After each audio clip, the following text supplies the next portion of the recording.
Hello guys, welcome back to another episode of the Whiskey Diaries. My name is Martin Lang, we're here at Death and Taxes, and today we're going to be talking about the Bushmills 21-year-olds. Now, Bushmills itself has a very colourful history. The whiskey itself says that it's the oldest licensed distillery in the world. They started distilling in 1608. The interesting fact is that the company that owns Bushmills didn't start till 1748. So the reason why they say it got established in 1608 was because they got a royal distilling license in that area of Northern Ireland where Bushmills was created. So they do say that they were distilling since 1608 and their license, but the company itself wasn't established until a couple of hundred years later. Now, Bushmills went through a lot of history. It has a lot of interesting facts. One of the ones that I like the most is that they had their own steamboat that actually distribute their own whiskey around the world, including America, Singapore, and China. Bushmill established a really good relationship with America and sold a lot of whiskey all the way through Prohibition. I'm not sure, obviously, as you know, during Prohibition, a lot of the distilleries not in Ireland but also in Scotland as well went broke because of that. They were selling so much whiskey to America, but Bushmills managed to survive, and the CEO at the time knew that the Prohibition wasn't going to last long, so they kept all the whiskey in barrels aging. So when Prohibition was lifted, they were one of the only ones to actually have mature whiskey to sell to America. After that, Bushmills changed hands a lot as well, but they kept making whiskey all the way till now. Now, the 21-year-old that we have here hasn't been in Australia for a while, and it's actually really hard to get at the moment. We've got one of the last bottles. I haven't been able to find online any of them, so it's a good thing. I haven't tried this whiskey before. I have tried the 16, and it's actually delicious.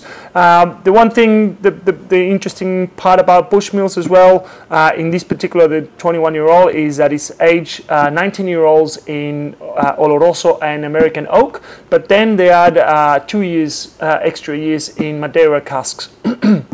Madeira cask is a sweet wine that comes from the Madeira Islands, and they produce a kind of like a sweet style dessert wine, which adds a lot of sweet complexity notes to the whiskey itself.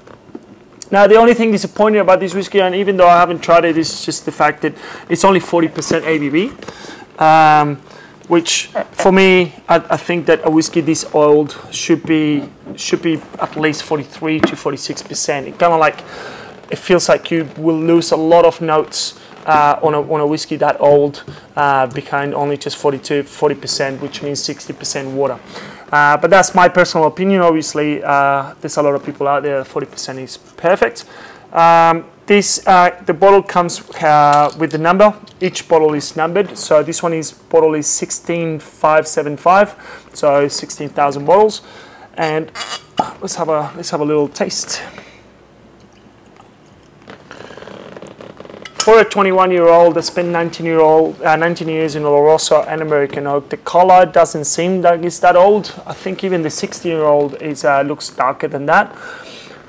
But the nose is, yeah, that's a very interesting nose. You've got the sweetness coming through, definitely from the Madeira, a little bit of spiciness and a little bit of vanilla from the American oak as well.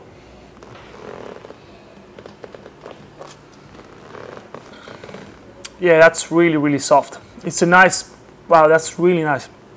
It's super soft, but there's a complexity as well there. It has a really sweet front, and then the meat palate kind of dies a little bit. Obviously, that's because of the 40 ABV and has so much water in it. But then once you swallow, there's a lot of sweet aromas that are coming back. Like you definitely get vanilla, but there's also like fresh peaches, almost like nectarines.